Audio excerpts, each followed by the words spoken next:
Në momentet që po flasim, ka probleme të mëdha komuna e Vitkuqit, në një komunikim që unë pata mëngjesin e sotëm me kreun e komunës Aziz Panariti,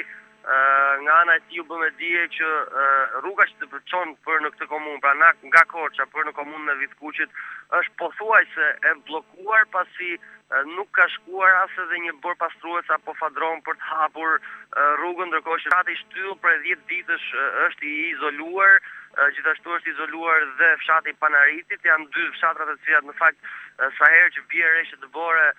kanë probleme me komunikimin me komunën, pasur probleme me energjinë elektrike në këto zona, por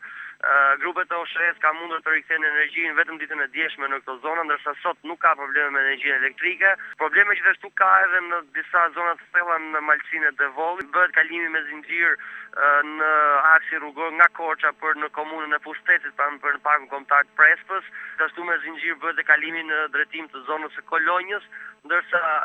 zinxhir duhet përdorur gjithashtu edhe në rrugën nga Korça për Ndardh dhe nga Korça për në Voskopoj. Gjithashtu thuajse të gjitha akset dytësore në të gjithë qarkun e Korçës, në të gjitha komunat, kalimi duhet bërë vetëm me zinxhir